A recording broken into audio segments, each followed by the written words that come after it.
Qué difícil compendiar los temas de la semana: aborto, jubilaciones, pandemias, ley penal juvenil, pero afortunadamente siempre encontramos protagonistas que hacen interesantes estas charlas. Además, vamos a hablar también del horóscopo chino, de la cultura china, todo eso en Semanario esta noche. Bienvenidos. Right. Hey, ladies and gentlemen, are you ready? I feel good. Oh, yes. Oh, my love, I wanna make you move. Hey, hey, baby, all night long. My song is back on, baby, and everybody say with me. I gotta be the good baby.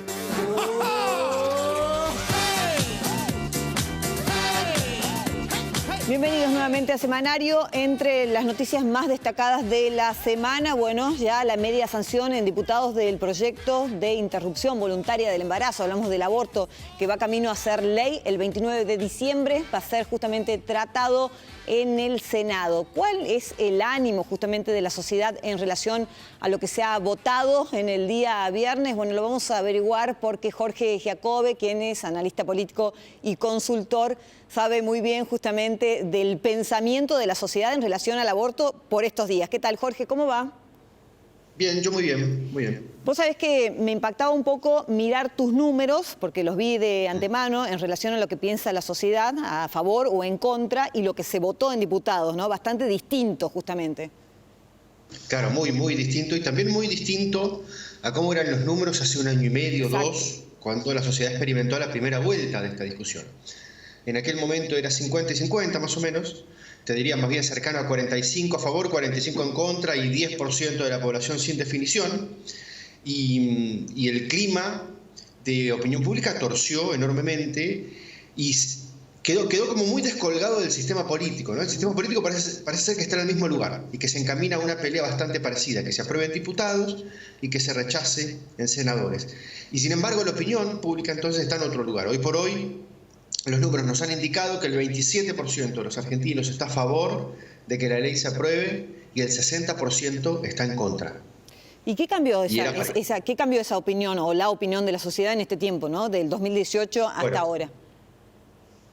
Yo creo que hay básicamente 4 cuestiones centrales. Esto ya es análisis, ¿no? Separemos los datos de lo que puede ser análisis. Por un lado, creo que la discusión se partidizó.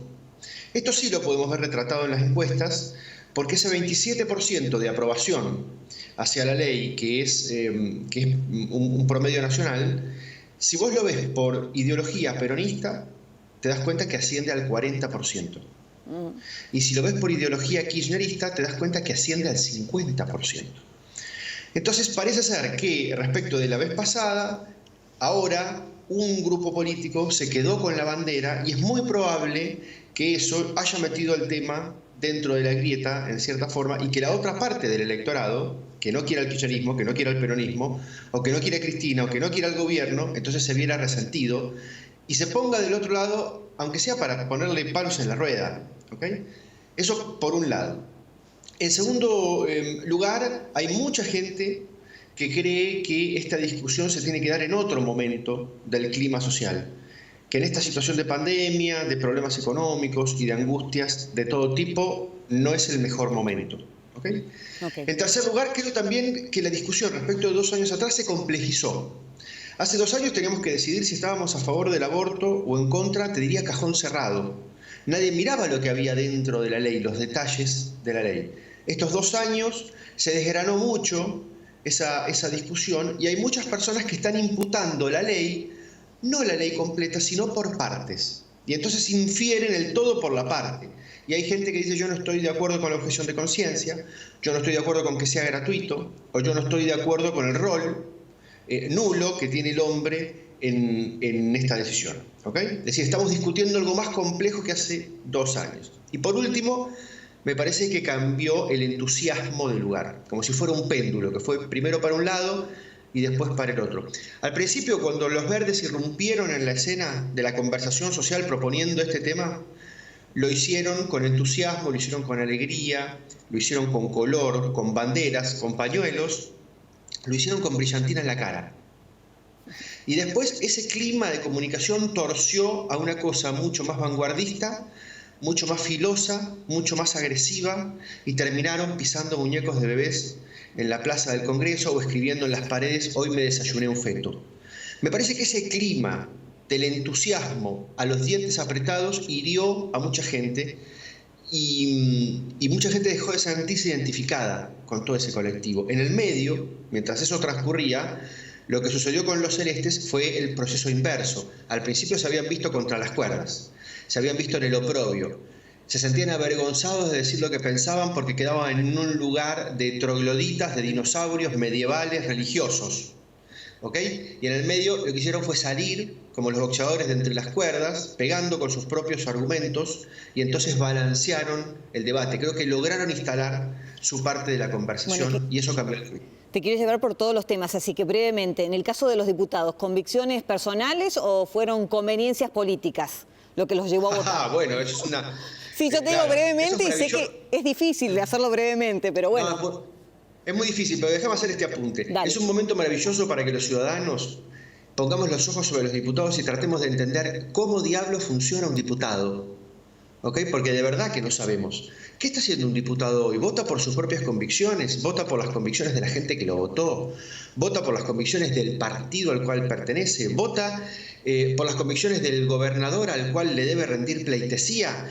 ¿Vota por las convicciones del grupo de poder, la iglesia, las empresas, lo que fuera, que lo puede estar influyendo? No lo sabemos. Los argentinos votamos diputados y votamos senadores y no tenemos la más mínima idea de cómo es su sistema de toma de decisiones. Así es, así es.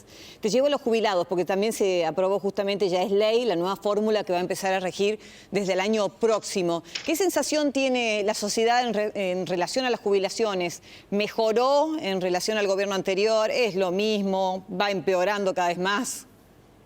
14% de la sociedad cree que las jubilaciones están ahora mejor que antes. Ajá, mira. 18%, claro, eso que estamos viendo ahí, 18% casi cree que las jubilaciones están igual que antes. Ok. Y el 66% cree que las jubilaciones están peor que antes, mientras hay un gobierno, claro, que no, digamos, no solo es la mayoría, ¿no? Claro. Sino que es mucho más, frente a un gobierno que te dice que lo que están haciendo es para mejor de los jubilados. Bueno, pues nadie les cree, ni siquiera ellos mismos. Fíjate por qué el 14% que dice que están mejor que antes ni siquiera se acerca al 35% que sabemos que el kirchnerismo tiene como base electoral. Bueno, qué difícil. Igual yo personalmente creo que al momento de jubilarme ya directamente no voy a tener derecho al acceso a una jubilación. Yo creo que camino a eso vamos, pero bueno, veremos qué pasa más adelante. Claro. A la hora de jubilar no sabemos si Argentina va a existir, digamos. Bueno. Córdoba quizás sea un país independiente finalmente para ese momento. Y en una de esas sí, te invitamos a venirte para acá, ¿por qué no? Tranquilamente. Por supuesto, me da pasaporte. Te llevo al coronavirus. ¿Temor, no temor? ¿Dejó de importar? ¿Ya fue la pandemia? ¿Cómo viene la cosa? No, el temor al coronavirus no afloja. Okay. Si vos sumás la cantidad de gente que le tiene mucho miedo al coronavirus y algo de miedo al coronavirus, sigue oscilando en el 70 y pico % de la gente. Así que el temor no es lo que descompuso el clima social, ni lo que rompió la cuarentena. Ahí lo estamos viendo. 21% mucho temor, 52% algo de temor, es 73%, y esto está estable, te diría casi desde el inicio de la pandemia. No tenemos menos miedo, sino que nos han asaltado y nos han ganado la cabeza otras preocupaciones, como es la economía y como son las angustias en general, ¿no? Es decir, después de un mes de encierro, 2 meses de encierro, ya la gente no daba más. Es simplemente así. Y el temor de lo que había afuera era lo mismo. Bueno, te estoy despidiendo ya por el tiempo, pero preguntarte, en una palabra, definime a Maradona. Quiero ver si coincidís con lo que estuvieron estudiando también. Yo definiría a Maradona como teatro. Teatro. Que tiene 2 máscaras. Ajá. Una que es la de la tragedia y otra que es la de la comedia. Me encantó. Gracias, ¿eh? Gracias por la charla. Adiós. Jorge, te mando un abrazo. Adiós. Hacemos una pausa en Semanario y ya volvemos.